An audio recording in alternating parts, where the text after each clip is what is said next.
Benvenuti al Castello Grimani Sorlini a Montegalda, all'evento inaugurale della quarta edizione della Storia Veneta in Villa, rassegna culturale alla scoperta di questo periodo indimenticabile che è stata la civiltà di Villa. Vorrei fare una riflessione iniziale su alcuni punti che animano la rassegna culturale Storia Veneta in Villa. Bisogna in primo luogo capire l'importanza e la dimensione della cultura, quindi l'invito è a entrare in una dimensione nella consapevolezza che ognuno di noi non è solo spettatore della bellezza del luogo, del territorio, della dimora o uditore dell'evento, ma bensì siamo parte attiva della cultura, perché la cultura è espressione di un radicamento individuale e collettivo in una società, individuale e collettivo, passato e presente, e si compone di una dimensione materiale, le cose, gli artefatti, e una dimensione immateriale, le tradizioni, gli usi, le rappresentazioni. Comprende fatti di ordine spirituale e materiale, simbolico e pratico. Parliamo di monumenti, di tradizioni, di paesaggi modificati dall'uomo e anche di tecniche di lavoro. Quindi la cultura è una eredità di saperi, opinioni, credenze, costumi, comportamenti, una sorta di deposito di conoscenze e competenze. E le manifestazioni della cultura sono tante: l'arte, l'industria, la religione, la morale, la filosofia, il diritto, l'economia, la lingua, qualsiasi altra capacità e abitudine acquisita dall'uomo come membro di una comunità.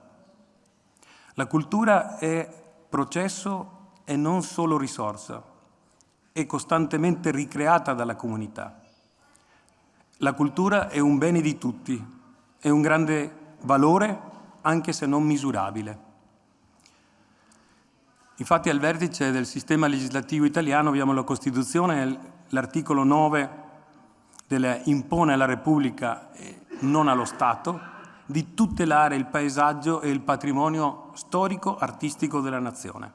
E l'articolo 117 affida alla competenza delle regioni la valorizzazione dei beni culturali e ambientali e la promozione e organizzazione di attività culturali.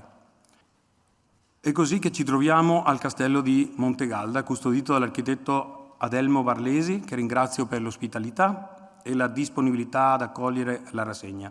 Ringrazio anche Elisabetta Docimo e Nicole Cardin dell'Associazione Culturale Memorabilia per la passione nel raccontare la storia del castello e per averci guidati alla sua scoperta. Luciano Sandonà, Presidente della prima commissione del Consiglio regionale, e l'amico Conto Fraganzani dell'Associazione Nobiliare Regionale Veneta. Grazie Aldo per l'iniziativa, ringraziamento anche da parte mia, porto i saluti naturalmente anche del Presidente Luca Zaia a questa rinnovata esperienza della Storia Veneta in Villa. Io devo dire che stasera sono rimasto estasiato per avere praticamente conosciuto e visto da vicino un bene come il Castello Grimani, che da bambino ho visto tantissime volte passando per la strada, quindi tutta la storia che ci appartiene e appartiene anche a tutti voi. Quindi non mi resta che salutarvi e augurarvi una buona serata. Io starò qui naturalmente assieme a voi ad ascoltare con molta attenzione quella che sarà la lezione del professor Guido Beltramini, che ci onora questa sera veramente della sua presenza. Grazie e buona serata.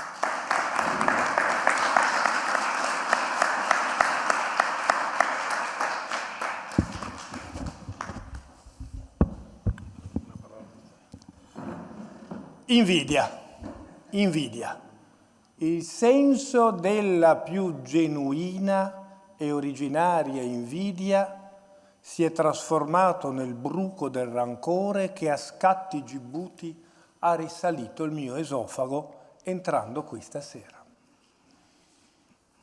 Poi ho pensato ai costi di gestione di Valbona e il sentimento di invidia è gentilmente scarrocciato in quello del sollievo.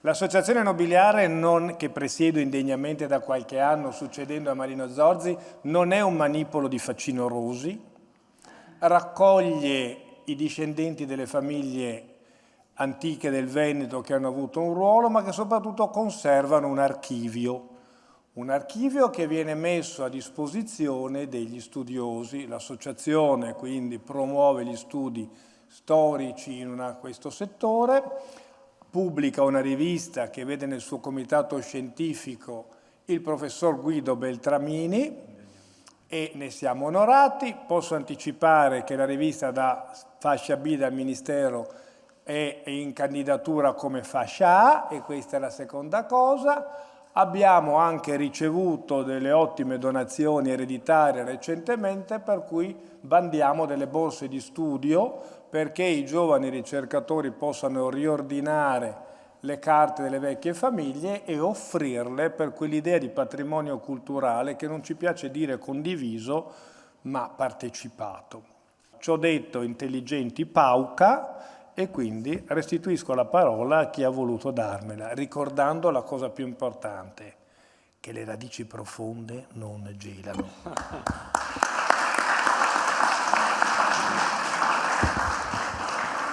Grazie per ricordare il motto della nostra associazione. Prima di passare la parola al dottor Beltramini, come Associazione Veneti nel Mondo non posso che far presente la presenza di Paolo José Masolini, è presidente delle federazioni italiane dello stato di Rio Grande do Sul. Rio Grande do Sul è l'ultimo stato al sud del Brasile dove i veneti siamo in maggioranza.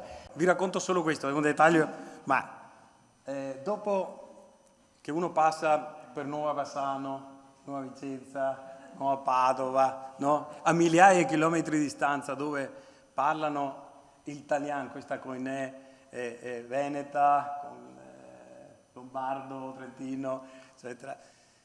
Uno arriva a Serafina Correa e vede, eravamo con l'amico Ettore Beggiato che è qui presente, cittadino onorario di Serafina Correa, e uno vede il municipio, il monumento degli immigranti veneti, a sinistra la riproduzione di una villa palladiana, eccola là, no, siamo a Serafina Correa, e a destra c'è la riproduzione del castello di Marostica. Come se fosse poco, tutto con musica di fondo, canti alpini e i tosi che parlano il veneto, cioè uno dice dove sono, dove il paradiso, insomma, per quelli che amiamo questo mondo. Un saluto ai nostri amici.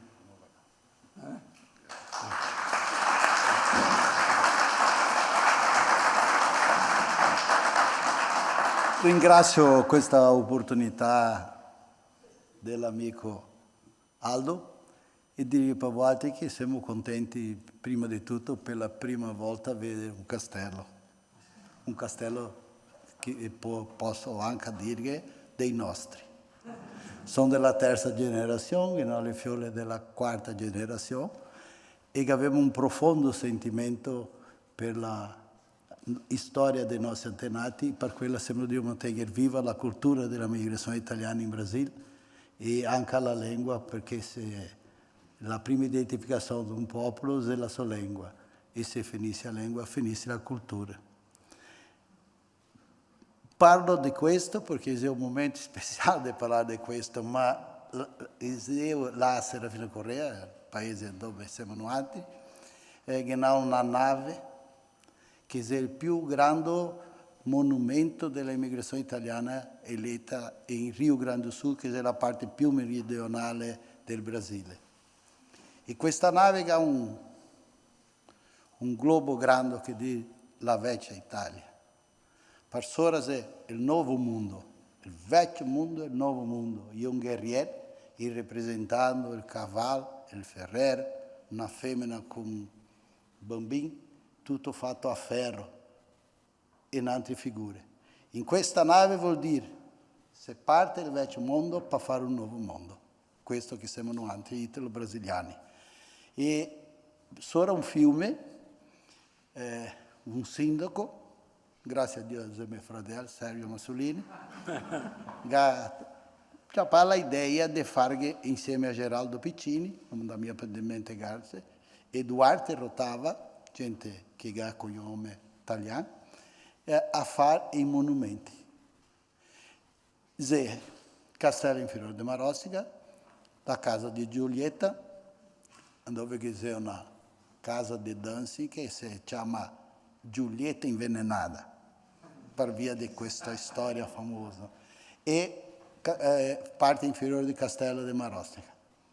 Di quell'altra banda che ha questa, che è davanti alla nave, che grazie a Ettore Beggiato che ha dato l'idea di farla come una cosa importantissima di Palladio, il significato tutti voi sapete, non è la rotonda di Palladio, ma si somiglia perché la è grande, in dimensione proporzionale, manco questo che ha fatto gli architetti e gli ingegneri, che lo ha fatto, e noi abbiamo orgoglio di questo.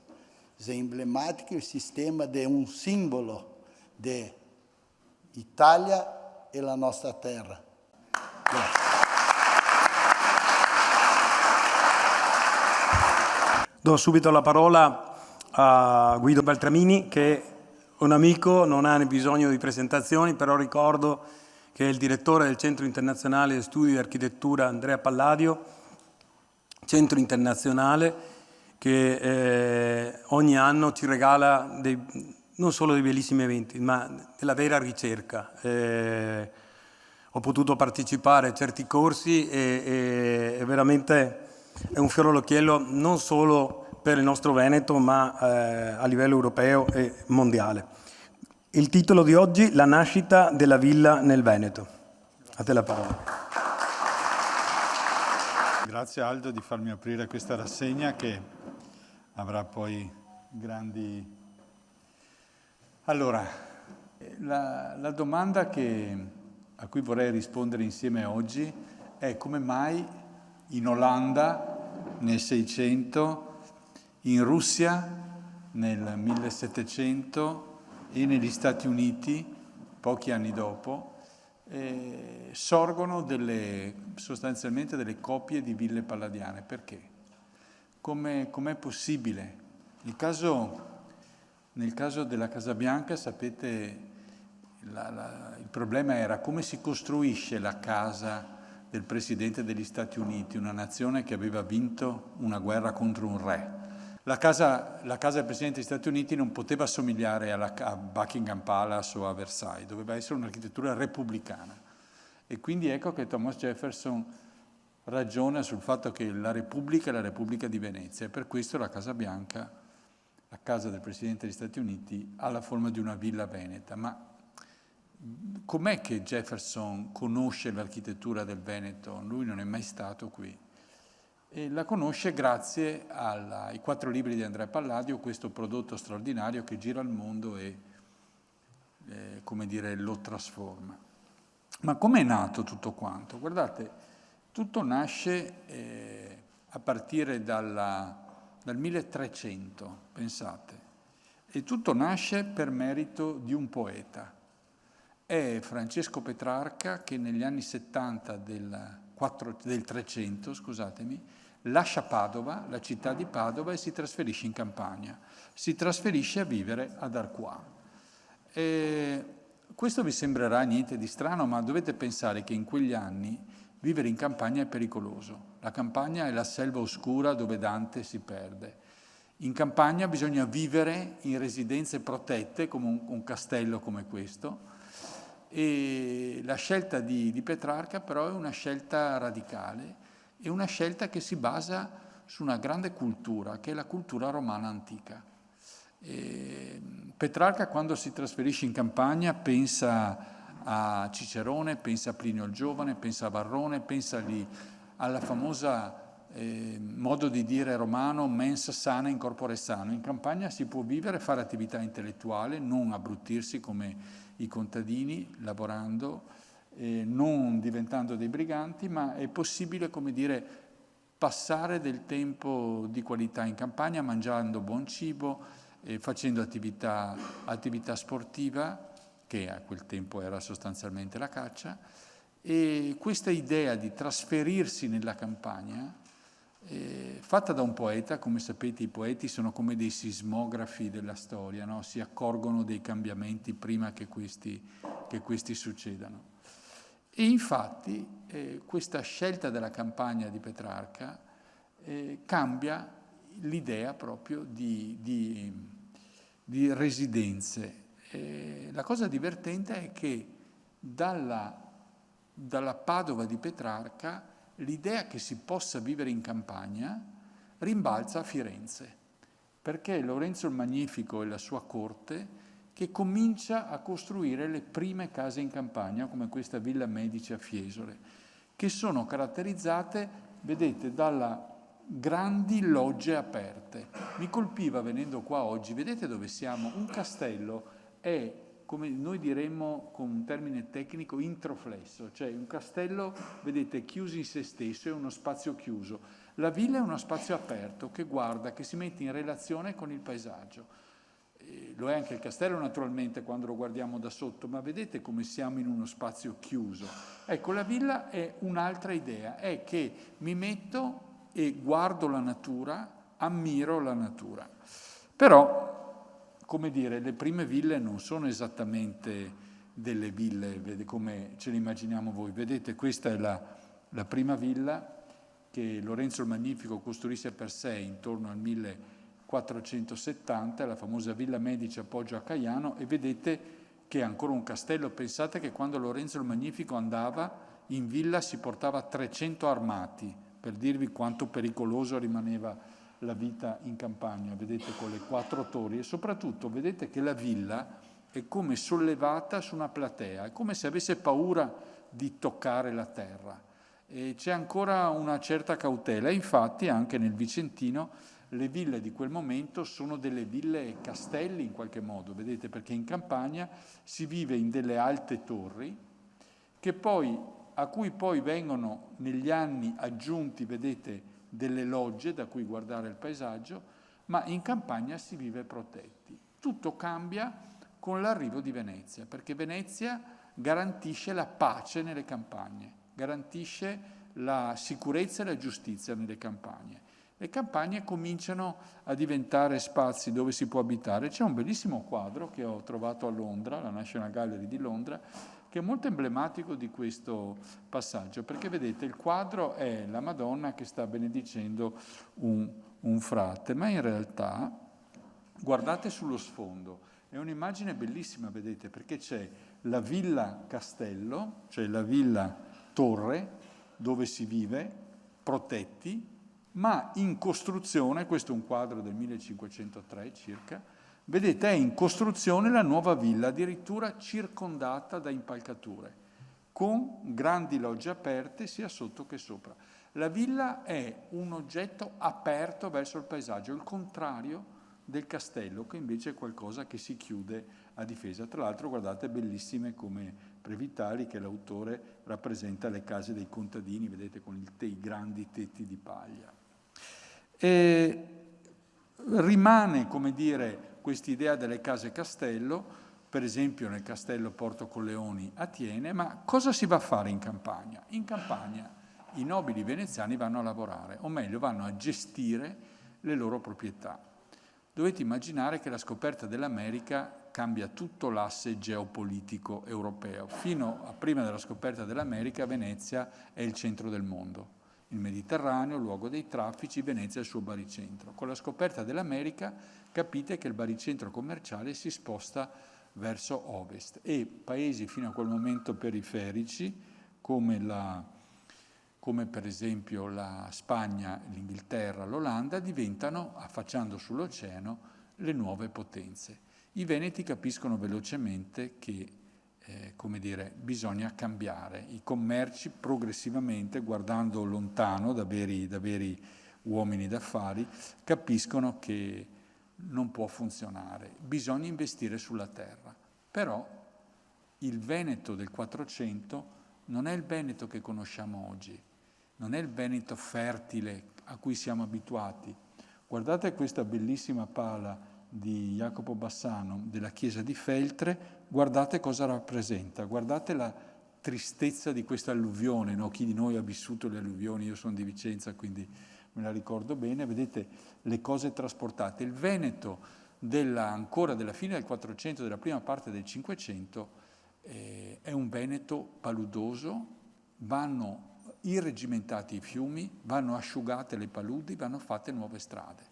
E qui, vedendo il consigliere regionale, proprio la cosa affascinante dei Veneti è che fanno un progetto a tutto tondo, che è un progetto politico, perché c'è la decisione politica di trasformare le campagne, è un progetto amministrativo, perché vengono create nuove magistrature per rendere efficienti le trasformazioni dei suoli, i famosi provveditori ai beni inculti, cioè le cose che vanno bonificate, con una qualità amministrativa incredibile. In brevissimo tempo venivano date risposte ai proprietari che cercavano di bonificare, venivano mandati i periti a verificare le mappe veramente con la velocità dei mesi, non degli anni come magari siamo abituati oggi.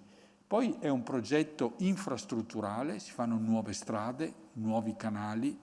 Insomma, è un progetto in cui il Veneto si trasforma, e si trasforma nella terra meravigliosa che tutti amiamo e in cui viviamo, il Veneto di oggi. Ma tutto questo non è un colpo di fortuna o qualcosa che viene ereditato, è qualcosa che viene costruito nel Cinquecento. E a questo punto voi dovete immaginate i Fracanzani, immaginate i Grimani, immaginate i Mocenigo. Sono grandi nobili, loro vivono in città, come fai a dirgli di venire in campagna? Con la puzza di letame, con la fatica? Sì, loro in campagna vengono imposti così, nei castelli ci stanno da secoli, ma noi gli stiamo dicendo che invece devono andare in nuove terre bonificate, eccetera. E bisogna, come dire, cambiare qualcosa. Ed è esattamente quello che succede. Vedete, questa è una villa prima di Palladio, è una villa a Brugine, la Villa Roberti. Vedete, c'è la casa del proprietario, la casa del padrone, la casa del dominus, si chiama casa dominicale proprio perché è la casa del proprietario, c'è una barchessa dove ricoverati i carri, i beni, c'è un'aia, come dire, prima di Palladio. Cosa fa Palladio? Prende tutti questi elementi e con l'architettura, vedete, li trasforma in un'architettura meravigliosa. Palladio sta dicendo ai suoi clienti, voi sì andate in campagna, ma andate in campagna come andava Plinio il Giovane, come andava Cicerone, siete gli eredi del grande impero romano, della grande tradizione romana. Ma noi sappiamo che normalmente le ville romane erano fatte così, erano più simili alle case arabe. Palladio, per nostra fortuna, commette un errore clamoroso, cioè è a Tivoli nel 1547 e vede le rovine di un tempio, il Tempio di Ercole. E sulla base di questo fantastico errore, che lui riproduce, inventa la villa. Cos'è la villa? È un luogo dove la parte dominicale è perfettamente integrata alla parte produttiva. Una villa palladiana è una fabbrica, un luogo dove si produce ricchezza, dove si lavora per trasformare il territorio. E la differenza non è nei contenuti, cioè gli elementi sono gli stessi, la casa dominicale, è la forma architettonica che trasforma e naturalmente la grande eredità classica. Guardate la Villa Malcontenta, dove saremo la settimana prossima, e quanto simile è a un piccolo tempio sopra Spoleto, il tempio alle sorgenti del Clitumno, che vedete ha la stessa struttura. E c'è anche una teoria molto interessante, perché dovete sapere che il Veneto del Cinquecento è un Veneto in cui la nobiltà è, non dico in larga maggioranza, ma in larghissima parte di religione protestante. La rivalità con la Roma dei Papi è tale per cui i contatti con la Germania protestante sono talmente stretti che gran parte dei proprietari di villa sono di religione luterana. tutti i committenti palladiani, per esempio i Sepoporti, i Fratelli Tiene, lo stesso figlio di Palladio, eccetera, sono tutti luterani. E allora si è detto che questo timpano, vedete, sopra le ville sia un modo di esaltare il lavoro, cioè diventano templi del lavoro, come poi dirà Max Weber sull'etica protestante e lo spirito del capitalismo. E in effetti è Palladio che inventa quest'idea, vedete, questo è un disegno di Palladio, l'idea di mettere questo timpano sopra le ville. E quel timpano diventerà veramente come dire, l'emblema della villa palladiana. È qualcosa che si vede da lontano, che spesso ospita all'interno del timpano lo stemma della famiglia. In realtà Palladio è un architetto molto serio, perché vedete, questo è un progetto che Palladio fa poco lontano da qui per Lanzè, è la villa Paglierino a Lanzè, anche i Gelsi. Abbiamo la fortuna di aver trovato proprio la mappa delle proprietà Paglierino, vedete, prima che Palladio Quindi vedete che Palladio, certo è un grande architetto, un grande creatore, ma vedete è quasi sempre costretto anche a fare i conti con quello che lui dice, con i motivi di quelli che spendono, dice Palladio per usare un eufemismo, cioè dei suoi clienti che non sempre sono disponibili a demolire cose già esistenti per fargliele fare di nuovo. Quindi le ville palladiane, soprattutto le ville vicentine, sono veramente luoghi del lavoro, ma anche le meravigliose grandi ville dei ricchissimi veneziani. Questa è la Villa Barbaro a Maser, pur essendo, vedete, una villa grandiosa. In realtà Palladio studia con grandissima intelligenza e nei 4 libri scrive proprio dell'acqua. Palladio ha un'attenzione che oggi apprezziamo moltissimo, proprio per l'uso e il riuso dell'acqua, per il riciclo dell'acqua. Un'attenzione, questa è la cisterna che è sopra la villa. Palladio, grande creatore, ma anche uomo attento alla funzionalità, anche un ingegnere in qualche modo, non semplicemente. Affascinante poi anche il rapporto con cui le ville si pongono con il paesaggio. Per esempio, questa è una delle mie preferite, Villa Emo, a Fanzolo, che è in una zona di centuriazione romana. E c'è la via Postumia che scorre drittissima qua. Ecco, vedete come Palladio mette la villa negli assi della centuriazione. È veramente una capacità incredibile di inserire la villa nel paesaggio e di integrarla. Questa è Villa Badoera a Fratapolesine.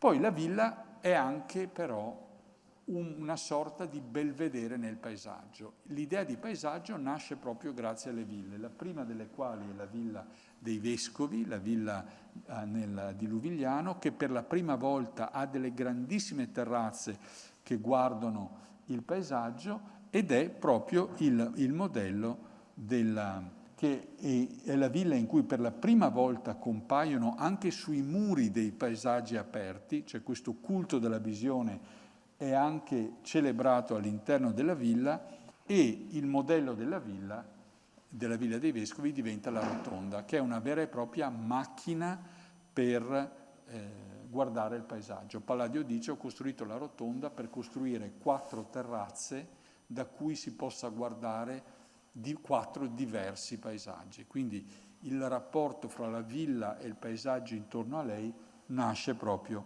in questi anni.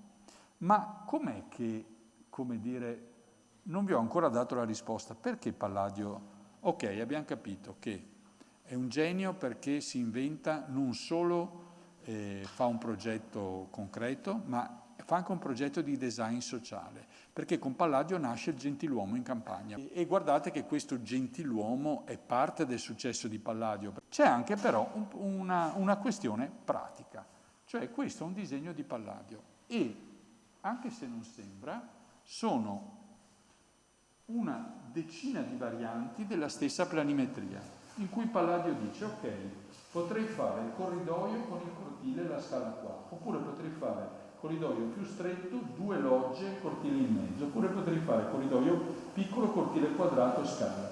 Cioè Palladio sta come giocando con gli elementi. Guardate per esempio anche questa villa. Queste sono 2 ville diverse di Palladio. Questa è a Montagnana, quella lì a Piombino Dese nel Trevigiano. Se voi guardate, hanno una stanza quadrata al centro, tutte e 2, poi hanno una stanza rettangolare grande, una quadrata, una rettangolare piccola. Qui sono messe 1, 2, 3 a forma di L. Qui sono messe a forma di L, però girando la stanza maggiore. Le scale sono le stesse. Cioè, la cosa di cui ci siamo accorti con stupore è che in tutte le ville palladiane le stanze sono tutte uguali. In qualsiasi villa voi trovate c'è sempre la stanza rossa che è 24x16, la stanza blu 16x16 e la stanza arancione 16x12. In ogni villa queste specie di blocchi Lego vengono spostati. Le scale sono di 4 tipi, le porte di 5 tipi, quindi Palladio non solo inventa la villa, ma inventa anche un modo, diciamo, di progettare le ville a blocchi prefabbricati, diremmo oggi, che rendono a tutti facilissimo costruire la propria villa palladiana. Infatti il veicolo di questo sistema sono i 4 libri dell'architettura, di cui qui vedete 9 pagine, in cui potete proprio vedere tutte le varianti delle possibili ville. Palladio organizza quindi la sua architettura non andando ogni volta a inventarsi una soluzione diversa, ma costruendo un sistema che consente ad Aldo Rozzi Marin di farsi la sua villa palladiana seguendo le regole indicate nei 4 libri. Infatti tutti i grandi palladianisti non sono architetti, cioè le ville che vediamo in giro per il mondo non sono quasi mai fatte dagli architetti, sono fatte da persone normali che grazie al libro di Palladio riescono a costruirsi la sua villa. Quindi la genialità di Palladio, da bravo veneto, è stato di costruire un processo, capite? Cioè un modo di fare architettura replicabile, traducibile anche in climi diversi. Se voi pensate alla casa sulla cascata di Frank Lloyd Wright, la famosa Falling Water, voi per rifarla avete bisogno di quella cascata lì, perché la forma della villa nasce da quel spazio lì, c'è una piccola rupe su cui si appoggia la villa. Invece Palladio ti fa le sue ville che sono tutte uguali. La rotonda possiamo averla qua, possiamo averla in Brasile, perché avete capito che il problema è la regola con cui Palladio si inventa. Il suo trattato, i 4 libri d'architettura, è una specie di manuale dell'Ikea, con cui ognuno di noi può costruirsi la sua villa palladiana.